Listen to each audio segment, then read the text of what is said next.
तो hello students, मैं हूं डॉक्टर अश्विन और आज हम पार्ट 2 यानी कि लेक्चर 2 शुरू करने वाले हैं जीआई ट्रैक का और एलिमेंट्री ट्रैक। जो पिछले लेक्चर में हमने देखा, हमने बेसिक्स उसके फंडामेंटल्स पिछले लेक्चर में देखे और इस लेक्चर में हम बात करेंगे उन ऑर्गन्स के बारे में जो डायरेक्ट हेल्प करते हैं डाइजेशन में या जो इनडायरेक्टली हेल्प करते हैं, जिनको हमने क्या कहा था, एसेसरी ऑर्गन्स कहा था। तो एसेसरी ऑर्गन्स और जो डायरेक्ट डाइजेशन में हेल्प करते हैं प्राइमरी डाइजेस्टिव ऑर्गन्स, उनके बारे में हम देखेंगे।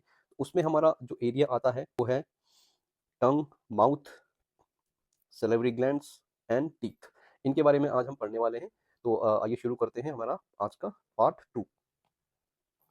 तो चलिए शुरुआत करते हैं प्राइमरी डाइजेस्टिव ऑर्गन से। तो प्राइमरी डाइजेस्टिव ऑर्गन में सबसे पहला जो हमारे पास आता है वो आता है ओरल कैविटी और बकल कैविटी। ठीक है, तो बकल कैविटी और ओरल कैविटी शुरू कहाँ से होती है, उसमें देखेंगे हम lips, then cheeks, then palates and then glottis. यहाँ पे पैलेट्स की बात करें तो पैलेट में हम पहला hard palate and second is soft palate. ठीक है, आगे वाला हिस्सा जो रहता है उसको हम हार्ड पैलेट कहते हैं और जो पीछे का जो पार्ट रहता है उसको हम कहते हैं सॉफ्ट पैलेट। ठीक है, तो हमारा जो ओरल कैविटी है, ये हमारे पास यहाँ पे एक डायग्राम ओरल कैविटी का है। तो इस ओरल कैविटी को, पूरा ओरल कैविटी जितनी भी है, इसको हमने डिवाइड कर लिया। किसमें डिवाइड किया? दो पार्ट में डिवाइड किया। एक ऐसा हिस्सा जो आपके चीक्स और दांतों के बीच में रहता है, ये वाला हिस्सा, जिसको हम कहते हैं वेस्टिब्यूल। ठीक है, और रेस्ट जितना भी हमारे पास हिस्सा बचा उसको हम कहेंगे, क्या कहेंगे? Oral cavity proper. ठीक है, तो ये आ जाएगा हमारा oral cavity proper, oral cavity proper. और ये हिस्सा जो दांतों के और चीक्स के बीच में है, दांतों के और चीक्स के बीच में है, इसको हम कहेंगे वेस्टिब्यूल। ठीक है, तो यहाँ पर हमने देख लिया कि हमने ओरल कैविटी को डिवाइड किया वेस्टिब्यूल में और ओरल कैविटी प्रॉपर में। ठीक है, अभी जो नेक्स्ट चीज हमारे पास आती है वो आती है कि हमारी इस कैविटी में जो ओरल कैविटी प्रॉपर है, ओरल कैविटी प्रॉपर में हमारे पास कौन कौन से मेजर पार्ट्स आते हैं। तो पहला आता है दांत यानी कि टीथ्स और दूसरा आता है टंग। ठीक है, दूसरा आता है टंग। अब यहाँ पे अगर इसकी एनाटॉमी के बारे में बात करें हम, ओरल कैविटी जो प्रॉपर है, इसकी एनाटॉमी के बारे में थोड़ा बात कर लेते हैं। पहला तो जितना भी हमारा ओरल कैविटी है, जितना भी ये ओरल कैविटी है, ठीक है, it is lined by mucus membrane. ठीक है, पूरे मुंह में म्यूकस मेम्ब्रेन की लाइनिंग होती है, जिसमें क्या होता है, साथ साथ में छोटे छोटे बहुत सारे ग्लैंड्स होते हैं। इन ग्लैंड्स का काम होता है पूरे ओरल कैविटी, जितने भी आपकी ओरल कैविटी है, उसको मॉइस्ट रखना, उसको गीला रखना। ठीक, अभी दूसरी अगर बात करें तो ये जो म्यूकस मेम्ब्रेन है, ठीक, ये जो म्यूकस मेम्ब्रेन हमारे पास यहाँ पर है, इंपॉर्टेंट क्वेश्चन है, क्वेश्चंस आ सकते हैं, एमसीक्यू यहाँ से पूछा जा सकता है, इसके लिए थोड़ा नोट कर सकते हैं, इसको स्टार मार्क कर लेंगे। तो जो क्वेश्चन बन सकता है कि म्यूकस मेम्ब्रेन जो होती है वो किससे बनी हुई होती है। तो म्यूकस मेम्ब्रेन, जितनी भी पूरे मुंह की म्यूकस मेम्ब्रेन है, वो बनती है, इट कंसिस्ट्स ऑफ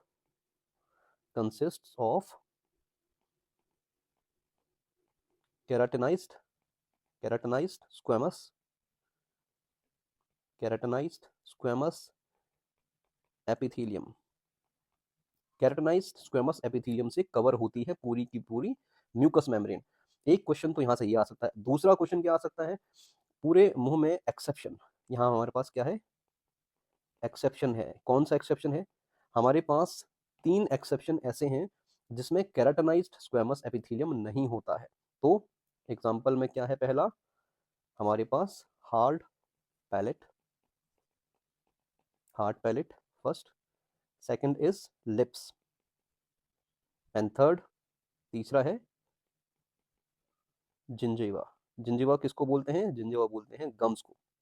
ठीक है, तो ये जो 3 हमारे पास पार्ट हैं, हार्ड पैलेट, लिप्स और जिंजीवा, ये जो होते हैं, दीज कंसिस्ट ऑफ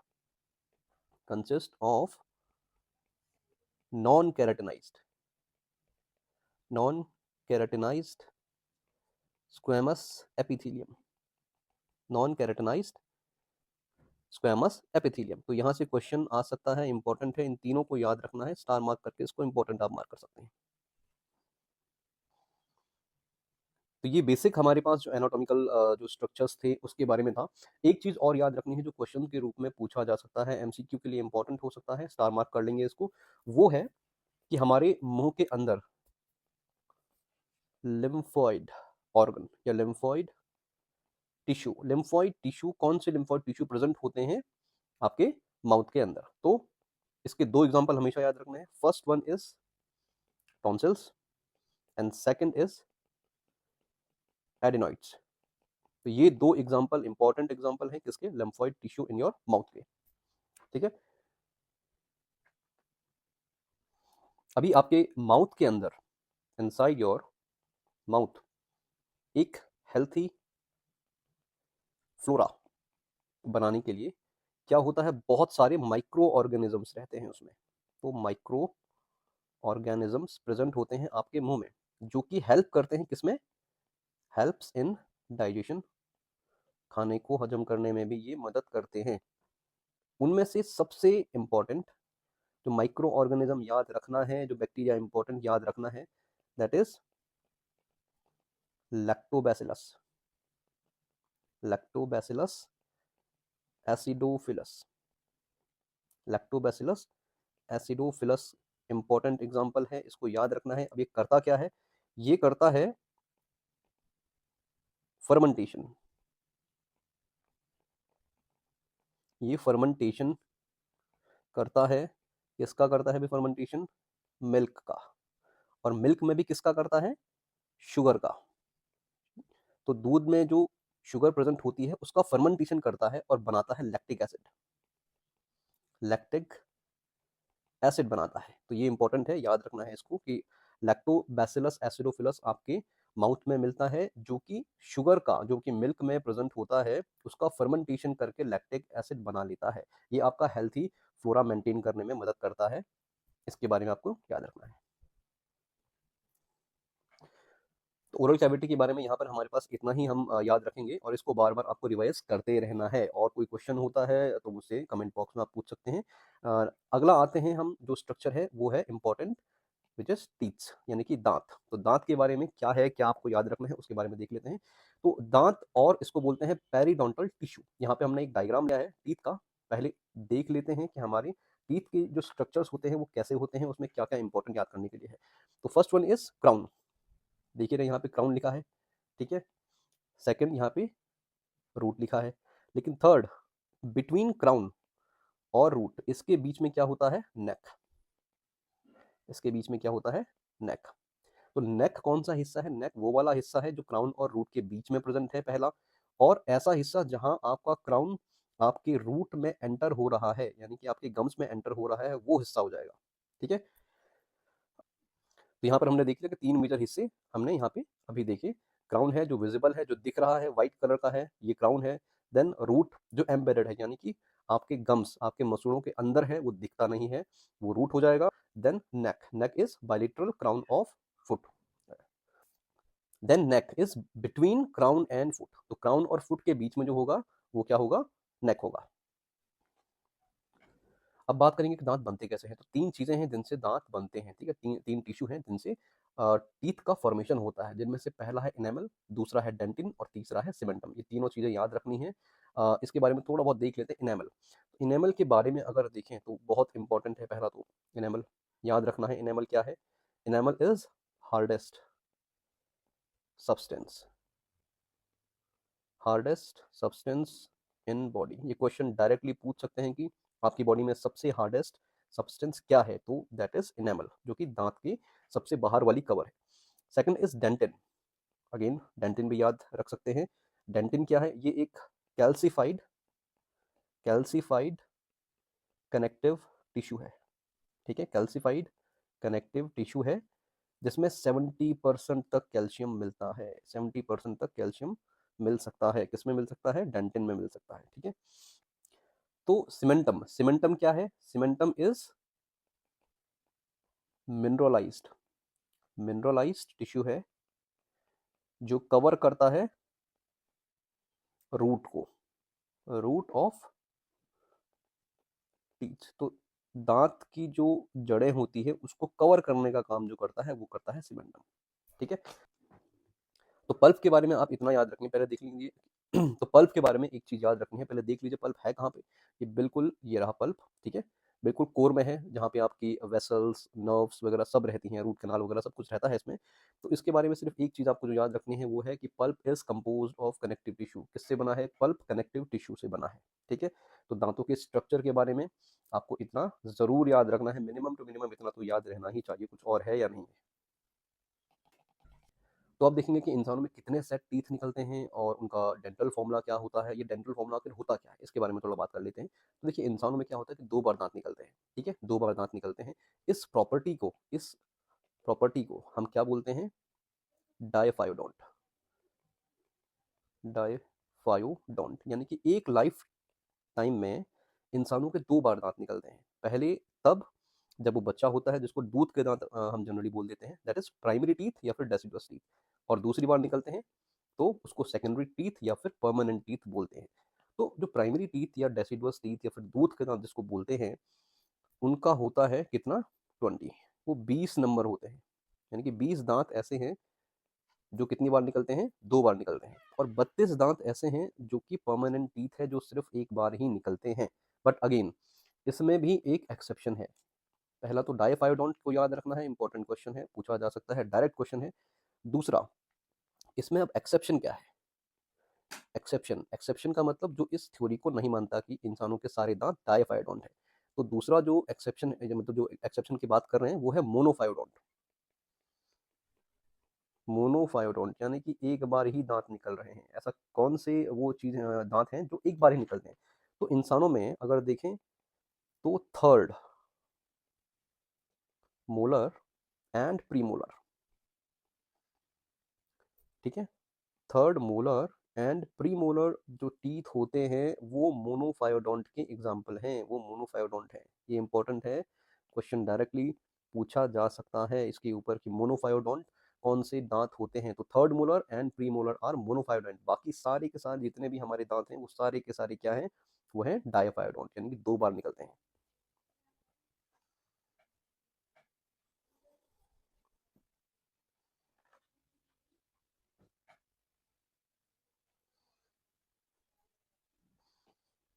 अभी बात करते हैं हम प्राइमरी टीथ के बारे में। प्राइमरी टीथ यानी कि दूध के दांत, जो हमने बात किया कि कितने होते हैं नंबर में, वो होते हैं 20, ठीक है, यानी कि 10 ऊपर होंगे और 10 नीचे होंगे। डेंटल फॉर्मूला होता क्या है, पहले तो ये देख लेते हैं डेंटल फॉर्मूला होता क्या है। तो डेंटल फॉर्मूला अरेंजमेंट है टीथ का, यानी कि दांतों का एक ऐसा अरेंजमेंट जिसको देखकर हम ये बोल सकते हैं कि इस इंसान में कितने कैनाइन्स हैं, कितने इंसीजर्स हैं, कितने मोलर्स हैं और कितने प्री मोलर्स हैं, और किस अरेंजमेंट में है, यानी कि किस सीक्वेंस में वो लगे हुए हैं। तो उसको हम डिनोट करते हैं नंबर्स में। तो ये प्राइमरी टीथ्स में। और डेसिडुअस टीथ में क्या है? 2 1 2 0, ठीक है। 2 1 2 0 का हमारा जो डेंटल फॉर्मूला है, इसको बहुत इंपॉर्टेंट है, अगेन बहुत इंपॉर्टेंट है, इसको मोस्ट इंपॉर्टेंट कर सकते हैं, मोस्ट इंपॉर्टेंट कर सकते हैं, स्टार मार्क करिए। अभी देख लेंगे कि 2102 का मतलब क्या है। तो 2102, जो ऊपर का सबसे पहला 2 है उसका मतलब है इंसीजर्स, इंसीजर्स टीथ है, ठीक है। 1 का मतलब है canine, canine teeth. 0 pre molar, pre molars. और जो आखिरी का 2 है इसको है मोलर्स। तो बच्चों में प्री मोलर्स नहीं है, आप देख रहे हैं बच्चों में प्री मोलर्स नहीं है, 0 है। लेकिन इंसीजर्स आगे के जो दांत हैं 2 बड़े, वो 2 नंबर में है, 2 ही होते हैं। कैनाइन का एक पेयर है, वो एक पेयर यहाँ पर भी है। मोलर्स का 2 पेयर है यहाँ पे, ठीक है। यहाँ पर देख लेते हैं कि भाई जो बच्चों के दांत होते हैं वो कौन से एज से निकलना शुरू होते हैं, कौन सी एज है ऐसा जो वो निकलना शुरू होते हैं। तो इरप्शन एज, यानी कि दांत निकलने की जो एज है वो बच्चों में कितना है, दूध के दांत निकलने की? 6 महीने से शुरू हो जाते हैं बच्चों के दांत निकलना, और 24 महीने तक, यानी कि 2 साल तक वो दांत निकल सकते हैं बच्चों में। कभी कभी किसी में जल्दी दांत निकल जाते हैं, कभी कभी किसी में लेट तक भी दांत दूध के आते हैं, तो एक्सेप्शन केस होते हैं। लेकिन जनरल अगर क्वेश्चन पूछा जाता है तो 6 महीने पे दांत दूध के निकलना शुरू होते हैं, और मैक्सिमम 24 महीने या 2 साल की उम्र तक दांत निकलते हैं दूध के, ठीक है। सेकंड आता है हमारे पास अब सेकेंडरी टीथ, यानी कि परमानेंट टीथ इसको बोल सकते हैं हम। तो जो सेकेंडरी टीथ है उनका जो पहला हम देखते हैं फॉर्मूला, डेंटल फॉर्मूला, बहुत इंपॉर्टेंट है, बहुत इंपॉर्टेंट है, ठीक है। क्वेश्चन मार्क, ये फॉर्मूला तो याद ही होना चाहिए, हर हर हाल में इसको याद करना है कि 2123 बाय 2123। तो डो क्या है, इंसीजर्स हैं, नीचे canine, then premolar, premolar and then molar. तो ये तो याद होना ही होना है, इसको किसी भी हालत में नहीं भूलना है, इसको रट लो, चाहे इसको कैसे भी याद करो, बट इन दोनों फॉर्मूला आपको बिल्कुल आंखें बंद करके भी इसको याद होना चाहिए। इसको secondary teeth are 2123 and primary teeth 2102 by 2102। ठीक है, ये रिवर्स में भी कभी कभी पूछ लेते हैं, कई बुक में जो ये फॉर्मूला है, कई किताबें हैं जिनमें 3212 बाय 3212 ऐसे करके भी लिखा जाता है। अगेन लिख सकते हैं, बिल्कुल लिख सकते हैं, आपको बस सीक्वेंस याद होना चाहिए कि 2123 बाई 2123, ये उल्टा नहीं होना चाहिए, ये आगे पीछे नहीं होना चाहिए। हाँ, सीक्वेंस में थोड़ा बहुत गड़बड़ हो सकता है, यानी कि 3212 लिख सकते हैं इसको, या 2123 लिख सकते हैं, लेकिन ऐसा नहीं करेंगे कि पहले 3 कर दिया, फिर 1 कर दिया, फिर 2 कर दिया, फिर 2 कर दिया, ऐसा नहीं होगा। ठीक है, ऑप्शन ऐसे ही करके आपको दिए जाएंगे, तो करेक्ट सीक्वेंस हमेशा याद रखना है। तो इसमें एक जो वन लाइनर है, अगेन वन लाइनर यहाँ पे हमारे पास है।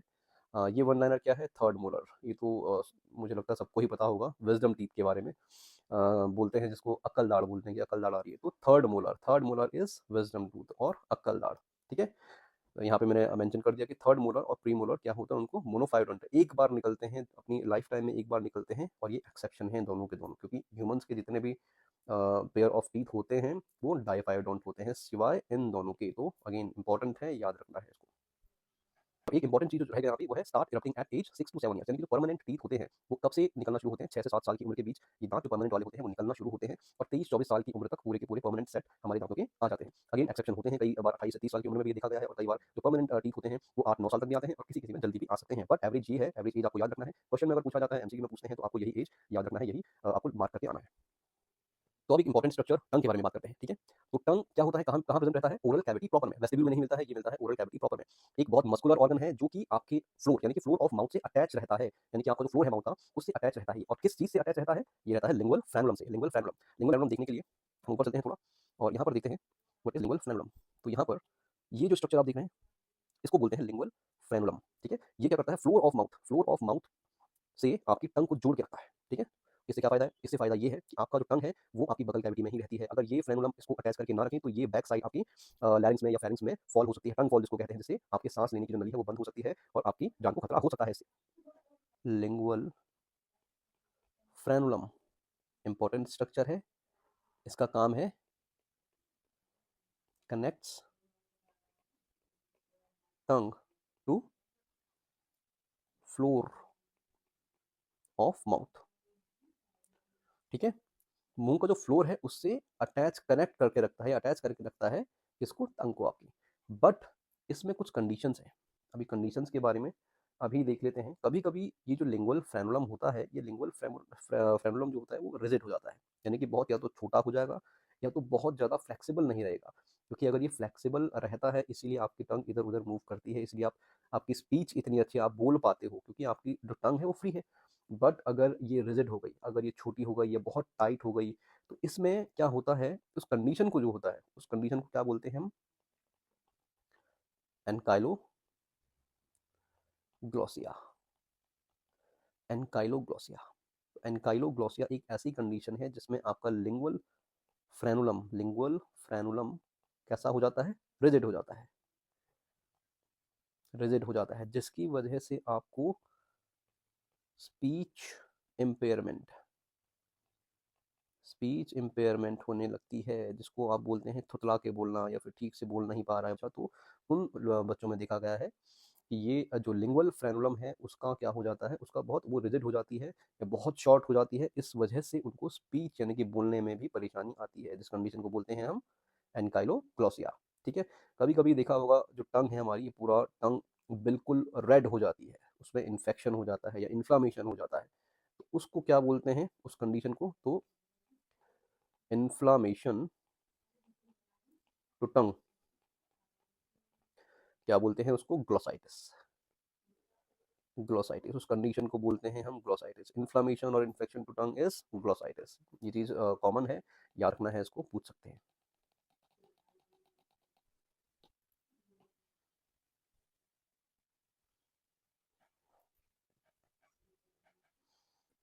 तो आप देखते हैं कि आपकी जो टंग होती है उसमें बहुत सारे स्ट्राइटेड मसल, ग्लैंड, फैट और म्यूकस मेम्ब्रेन रहती है। म्यूकस मेम्ब्रेन मैंने पहले ही बात की, बकल कैविटी में पूरा कवर्ड होता है म्यूकस मेम्ब्रेन से, जिसका काम होता है क्या, म्यूकस सिक्रीट करना।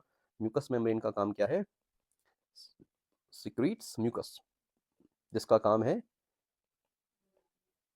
टंग को मॉइस्ट रखना। ठीक है, टंग और आसपास के जितने ऑर्गन हैं उनको मॉइस्ट रखने का काम ये बस मेम्ब्रेन करती है। यहाँ पर बात करेंगे हम पैपिलास के बारे में और टेस्ट बर्ड्स के बारे में, जहाँ से फ्रीक्वेंटली क्वेश्चन पूछे जाते हैं। तो शुरू करते हैं। तो पैपिला होते क्या हैं, पैपिले क्या होते हैं, कहाँ मिलते हैं, और बर्ड्स क्या होते हैं, उनको कौन सी नर्व जो होती है वो सप्लाई करती है, तो इसके बारे में पढ़ते हैं। तो देखिए, पैपिले ऐसे स्ट्रक्चर्स होते हैं जो आपकी पूरे टंग में प्रेजेंट होते हैं। अलग अलग तरह के पैपिले हो सकते हैं, और उन पैपिलास के अंदर क्या होते हैं, टेस्ट बर्ड्स रहते हैं। टेस्ट बर्ड्स प्रेजेंट होते हैं कहाँ, पैपिलास के अंदर होते हैं। तो मेजर हमारे पास 3 तरह के पैपिलास यहाँ प्रेजेंट होते हैं पूरी टंग में, जिनमें से पहला इज वैलेट। अब कैसे ये होता है, कैसे हम इसको डिस्क्राइब करते हैं, उनके शेप पे, यानी कि किस तरह का उनका शेप है उसके आधार पे हम उसको डिवाइड करते हैं, उनका डिवीजन करते हैं। तो वैलेट और सरकम वैलेट जो पैपिले होते हैं, उनमें याद रखना है वो होते हैं कप शेप्ड पैपिले होते हैं। ठीक है, इंपॉर्टेंट क्वेश्चन पूछ सकते हैं कप शेप पैपिला के बारे में। तो कप शेप कौन है, सरकम वैलेट को और क्या कहते हैं, वैलेट पैपिले। तो ये वी शेप में पहले तो अरेंज रहते हैं। अब वी शेप मतलब इन्वर्टेड वी, अगर इसको कहें तो इन्वर्टेड वी शेप में प्रेजेंट रहेंगे ऐसे करके। बड़े बड़े पैपिलेज रहते हैं पूरे टंग के ऊपर, और यहाँ से आपकी जो टंग होती है वो ऐसे शुरू होती है। ठीक है, यहाँ पर ये टंग हो गई, यहाँ पे एपेक्स हो गया टंग का, और यहाँ पर आपके जो पैपिलेज हैं वो सर्कम वैलिड पैपिले यहाँ पे प्रेजेंट हैं। तो ये जो होते हैं ये 10 से 12, 8 या 8 से 12 नंबर में होते हैं, और सबसे बड़े पैपिले होते हैं पूरी जीभ में। ऐसे पैपिले हैं जो आप आंखों से देख सकते हैं, जब आप अपनी जीभ खोलते हैं तो सबसे बड़े पैपिले जो दिखाई देते हैं वही circumvallate papillae. Again question है, पूछ सकते हैं, इंपॉर्टेंट, मार्क करिए। Then second one is filiform. Second one is filiform. Filiform is thread like. ठीक है, filiform is thread like, thread like यानी कि धागे की तरह होते हैं, धागे की तरह होते हैं। इनके बारे में क्या इंपॉर्टेंट है कि सबसे छोटे पैपिले होते हैं। सबसे छोटे पैपिले कौन से होते हैं, फिलीफॉर्म होते हैं। और कहाँ प्रेजेंट रहते हैं, एंटीरियर 2/3 ऑफ टंग। ठीक है, एंटीरियर 2/3 ऑफ टंग, यहाँ आपको मिलेंगे सारे के सारे फिलीफॉर्म पैपिलेस। ठीक है, सबसे छोटे होते हैं, ये इंपॉर्टेंट है। थ्रेड लाइक होता है, ये भी अगेन डायरेक्ट क्वेश्चन पूछ सकते हैं। इनके लोकेशन के बारे में भी डायरेक्ट क्वेश्चन पूछा जा सकता है। Then third and last one is fungiform papillae. तो फंगीफॉर्म पैपिले जो होते हैं वो क्या होते हैं, फंगीफॉर्म पैपिले का जो स्ट्रक्चर होता है वो होता है मशरूम शेप्ड। तो मशरूम मशरूम लाइक स्ट्रक्चर होता है इनका, मशरूम लाइक स्ट्रक्चर होता है। ठीक है, और ये कहाँ प्रेजेंट होते हैं, टिप ऑफ द टंग, यानी कि बिल्कुल जीभ के टिप पर प्रेजेंट होता है, जीभ के टिप पर प्रेजेंट होता है। यहाँ पे आपके प्रेजेंट होते हैं फंगीफॉर्म। तो याद रखना है कि मशरूम लाइक है। ठीक है, इसका स्ट्रक्चर तीनों का आपको याद रखना है कि फिलीफॉर्म थ्रेड लाइक है, फंगीफॉर्म मशरूम लाइक है, और वैलिड और सर्कम वैलिड जो है वो कप शेप्ड स्ट्रक्चर में आते हैं। ये चीज़ें आपको इंपॉर्टेंट है, याद रखने हैं, डायरेक्ट क्वेश्चन पूछ सकते हैं। और दूसरा जो इंपॉर्टेंट है वो है टेस्ट बड, यानी कि टेस्ट बड कहाँ पर कर प्रेजेंट होते हैं, यानी कि एक जीभ में कहाँ कहाँ पर प्रेजेंट हो सकते हैं। तो इसको देख लेते हैं। जो टिप है आपका, टिप ऑफ टंग है। ठीक है, टिप ऑफ टंग पे क्या रहेगा, स्वीट एंड सॉल्टी, इंपॉर्टेंट है। डायरेक्ट क्वेश्चन आता है कि टिप ऑफ टंग पे कौन सा टेस्ट आता है। ठीक, तो ये स्वीट एंड सॉल्ट जो रहेगा वो बिल्कुल टिप पर रहेगा। Back of tongue, back of tongue पे क्या रहेगा, वो रहेगा बिटर, कड़वा टेस्ट।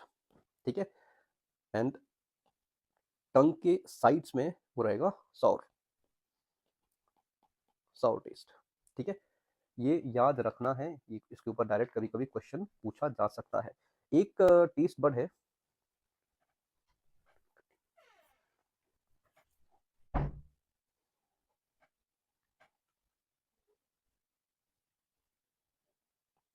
तो एक टेस्ट बड में one taste bud one taste bud में कंटेन कितने, 50 to 150 टेस्ट रिसेप्टर्स। कितने टेस्ट रिसेप्टर्स रह सकते हैं किसमें, एक टेस्ट बड में, एक छोटे से टेस्ट बड में 50 से लेकर 150 तक टेस्ट रिसेप्टर प्रेजेंट रह सकते हैं। इंपॉर्टेंट डायरेक्ट क्वेश्चन पूछते हैं, इंपॉर्टेंट याद रखना है। एक टेस्ट बड में कितने रिसेप्टर रहते हैं, 50 टू 150। ठीक है, टेस्ट के बारे में अगर बात करें, टेस्ट के बारे में अगर बात करें तो फंडामेंटल जो टेस्ट है वो कितने टाइप के होते हैं, टाइप देख लेते हैं थोड़ा बहुत, पता होना चाहिए। सॉल्टी होता है टेस्ट, स्वीट होता है, सॉर होता है, बिटर होता है, and umami. Umami taste, umami taste भाई क्या होता है, उमामी टेस्ट सबको ये पता है कि भाई ऊपर वाले जो चार हैं उनका टेस्ट का आपको मतलब पता ही है। उमामी टेस्ट क्या होता है, उमामी आपके लिए नया है, अगर आपने सुना है तो अच्छी चीज़ है, नहीं सुना है तो इंपॉर्टेंट मार्क कर लीजिए। Umami taste is taste of amino acids, taste of amino acids. ठीक है, taste of amino acid is umami, ये आपको याद रखना है।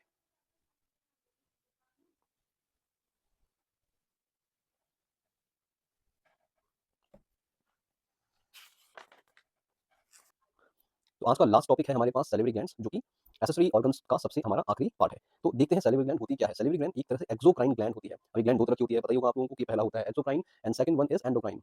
एंडोक्राइन क्या डिफरेंस होता है इनमें, एंडोक्राइन और एक्सोक्राइन में, इसको बोलते हैं डक्टलेस ग्लैंड्स। इनमें कोई डक्ट नहीं होती है, अपने जो सिक्रीशन है, अगर मान लीजिए यहाँ पर एक ग्लैंड है, एंडोक्राइन ग्लैंड है, इसमें जो सिक्रीशन बन रहा है वो डायरेक्टली ब्लड वेसल्स में डाल देती है, ये या ब्लड वेसल्स में डालती है, अपने सराउंडिंग में जहाँ भी होता है ये डाल देती है। ठीक है, लेकिन एक्सोक्राइन ग्लैंड क्या होती है, एक्सोक्राइन ग्लैंड इसमें होती है डक्ट वाली, इसमें डक्ट प्रेजेंट रहती है, यानी कि यहाँ पर एक ऐसी ग्लैंड है तो उसकी डक्ट यानी कि ट्यूब जैसा एक स्ट्रक्चर होगा, जिससे ये अपने स्ट्रक्चर्स जो रहते हैं वो अपने अपने जो सिक्रीशंस रहते हैं, अपने सिक्रीशन इस डक्ट के थ्रू वो जहाँ पर एक्शन करना होता है वहाँ पर छोड़ती है। ठीक है, तो ये हो गया एक्सोक्राइन और एंडोक्राइन ग्लैंड के बारे में कि क्या क्या होती है। सैलिवरी ग्लैंड क्या है, हमारी एक्सोक्राइन ग्लैंड, यानी कि इनमें डक्ट होती है, अपना जो सिक्रीशन होती है वो डक्ट के थ्रू वो ओरल कैविटी में आपको पहुंचाती है। ठीक है, तो हमारे पास तीन मेजर ग्लैंड्स यहाँ पर प्रेजेंट होती है। सैलिवरी ग्लैंड में तीन मेजर ग्लैंड है, माइनर ग्लैंड भी बहुत सारी होती हैं, बट तीन मेजर ग्लैंड जो आपको याद रखनी है एग्जाम पॉइंट ऑफ व्यू से, वो है पहला is parotid gland, parotid gland, second is submandibular gland and third one is sublingual gland. ठीक है, ये तीन ग्लैंड आपको याद रखनी ही रखनी है। अभी बात आती है इसके सिक्रीशंस की, भाई कि सलाइवा सिक्रीशन कौन करता है, कितना करता है, सबसे बड़ी ग्लैंड कौन सी है, तो इस सब के बारे में एक बार हम मोटा मोटा देख लेते हैं। तो इंपॉर्टेंट पॉइंट है क्वेश्चन के लिए, ठीक है, स्टार मार्क करेंगे। एक दिन में अराउंड 1 से लेकर 1.5 लीटर तक सलाइवा का सिक्रीशन करती है। ठीक है, ये इंपॉर्टेंट क्वेश्चन है, एक दिन में कितना, 1 से 1.5 लीटर के आसपास सलाइवा का सिक्रीशन होता है इन नॉर्मल। तो ये जो तीन ग्लैंड है ये अब क्या करती है, सलाइवा का सिक्रीशन करती है। तो सलाइवा का जो सिक्रीशन है, सलिवरी सिक्रीशंस जो हैं कितने तरह के होते हैं, देखो मेनली वो दो तरह के रहेंगे। पहला सीरस, क्या रहेगा, सीरस सिक्रीशन, सीरस सिक्रीशन रहेगा। तो सीरस सिक्रीशन क्या होता है, सीरस सिक्रीशन, ठीक है, सीरस सिक्रीशन में, सीरस सिक्रीशन में जो मेन टाइप का प्रोटीन रहता है, तो मेन प्रोटीन जो सीरस सिक्रीशन में मिलता है उसका नाम है, अगेन इंपॉर्टेंट है, स्टार मार्क करेंगे, एस टाइलिन, टाइलिन नाम है सीरस सिक्रीशन में मिलने वाले मेन प्रोटीन का, जिसको हम और क्या कहते हैं, और अल्फा अमाइलेज, अल्फा अमाइलेज भी इसको हम कहते हैं। ठीक है, अल्फा अमाइलेज कहते हैं। अल्फा अमाइलेज क्या करता है भाई, वो स्टार्च को चेंज करता है माल्टोस, माल्टोस और ग्लूकोज में, जो कि डाइसैकेराइड्स है।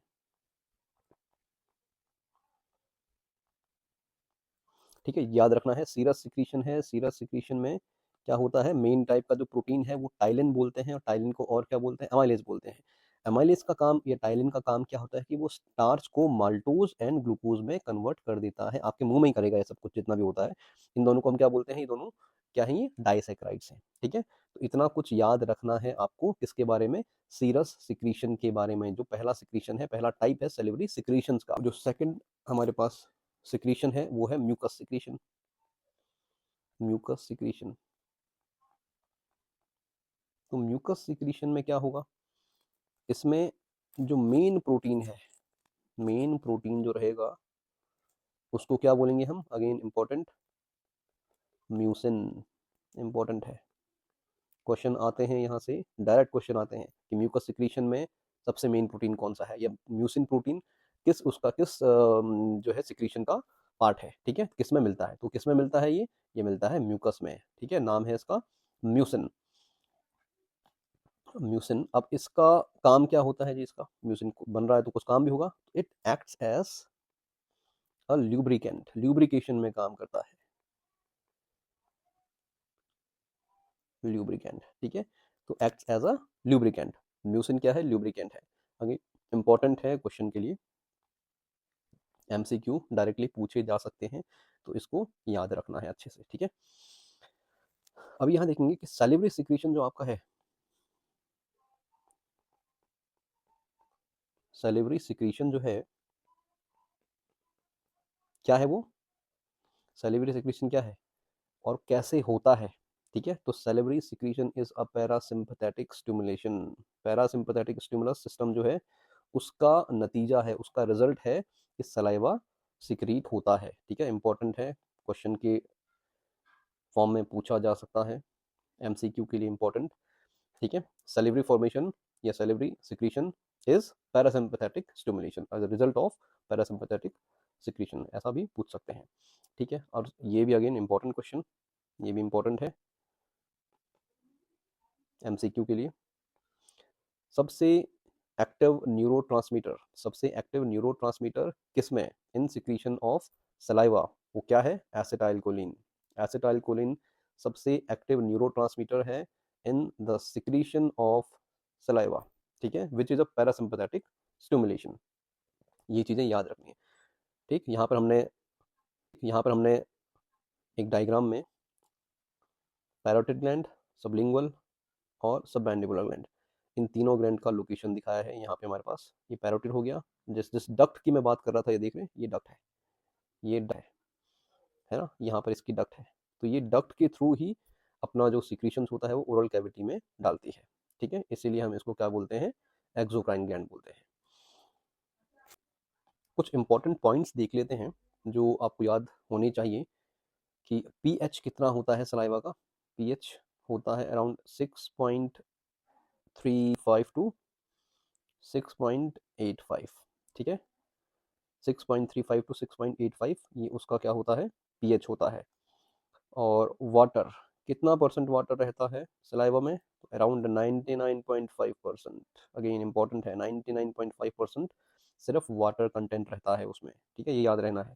और जो बचा हुआ 0.5% है, बचे हुए 0.5% में क्या क्या मिल सकता है, देखते हैं, उसमें मिल सकता है सोडियम, उसमें मिल सकता है पोटेशियम, उसमें मिल सकता है chloride ion, then PO4, bicarb, then इसके अलावा लाइसोजाइम जो कि एक एंजाइम है, ठीक है। इसके अलावा अगर देखें तो इम्यूनोग्लोबुलिन ए, इम्यूनोग्लोबुलिन ए भी इसमें 0.5% में आपको देखने को मिल सकता है। तो एमसीक्यू में ये क्वेश्चन दे सकते हैं घुमा फिरा के, ये याद रहना चाहिए। तो अभी एक ही करके हम ग्लैंड्स को थोड़ा डिस्कस कर लेते हैं। तो पहला आता है हमारे पास पैरोटिड ग्लैंड, ठीक है, पैरोटिड ग्लैंड इंपॉर्टेंट क्या है, इंपॉर्टेंट है इसमें कि it is a largest salivary gland, सबसे बड़ा ग्लैंड जो है वो कौन सा है, वो पैरोटिड है, ठीक है। डायरेक्ट क्वेश्चन पूछ सकते हैं कि सबसे बड़ा ग्लैंड कौन सा होता है, या सबसे बड़ा सैलिवरी ग्लैंड कौन सा होता है, तो वो होता है सैलिवरी ग्लैंड, ठीक है। इसकी जो डक्ट का नाम है, जिस डक्ट के बारे में बात कर रहे थे, यहाँ पर अगर देखेंगे इस डक्ट के बारे में हम बात कर रहे थे, जो अपना सिक्रीशन डायरेक्ट ओरल कैविटी में डाल रही थी, तो उस डक्ट को हम क्या बोलते हैं, पैरोटिड डक्ट बोलते हैं उस डक्ट को, या फिर स्टेंसन्स डक्ट बोलते हैं। क्वेश्चन डायरेक्टली या घुमा के कभी कभी पूछ लेते हैं कि स्टेंशन डक्ट किसकी डक्ट है, किस ग्लैंड की डक्ट है, ठीक है। या फिर एग्जाम्पल में दे सकते हैं कि पैरोटिड ग्लैंड की डक्ट का नाम क्या है। आप अगर सिर्फ पैरोटिड डक्ट याद रखते हैं और वहाँ पूछ लेते हैं स्टेंसन डक्ट, तो थोड़ा कंफ्यूजन हो सकता है, इसीलिए दोनों ही याद रखना जरूरी है, पैरोटिड डक्ट भी और स्टेंसन्स डक्ट भी याद रखना जरूरी है। तो अब बात आती है पोजीशन के बारे में, तो it is wrapped around the mandibular ramus. तो मैंडिबल जो है, जो लोअर जॉ है आपका, उसके जो उसका जो रैमस है, रैमस मतलब ये पतला जो हिस्सा है, उसके अराउंड ये क्या होती है, लिपटी हुई रहती है, ठीक है, जो कि 20% ऑफ सैलिवरी कंटेंट बनाती है। तो जितना भी सलाइवा एक दिन में बनता है उसका 20% ही बनाती है कौन? पैरोटिड ग्लैंड, ठीक है। और अगर कभी उसमें अगर इन्फेक्शन, ये याद रखना है कि वायरल इन्फेक्शन होता है पैरोटिड ग्लैंड का, तो उसको क्या कहते हैं? मम्प्स। ये आपने सुना ही होगा, जिसको हप्पू भी आप बोल देते हैं कि हप्पू हो गया बच्चे को।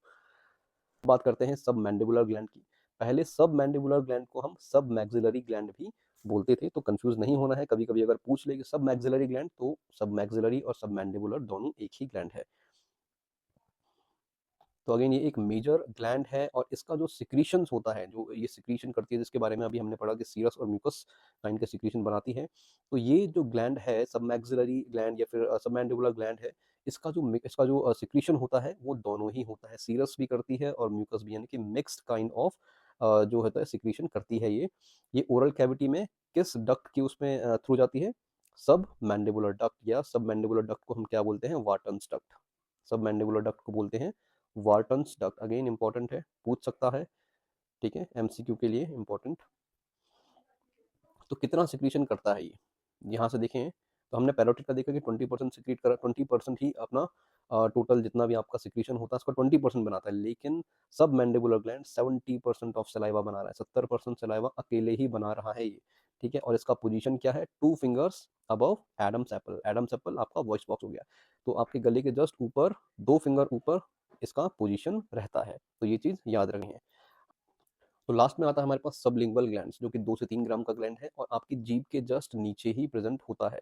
इसका जो सिक्रीशन है वो म्यूकोइड सिक्रीशन है, यानी कि म्यूकस जैसा सिक्रीशन इसका होता है। लेकिन इसको जो कैटेगराइज करते हैं, वो कैटेगरी में कौन सा आता है? मिक्स्ड ग्लैंड की कैटेगरी में आता है, ठीक है। अपने जो सिक्रीशन होती है, जो भी सिक्रीशन करती है, वैसे तो सिर्फ 5% ही सलाइवा का सिक्रीशन बनाती है, और जो सिक्रीशन बनाती है वो रिविनस डक्ट, ये एक एक्सक्रीटरी डक्ट है, उसके थ्रू आपके माउथ में पहुंचाती है।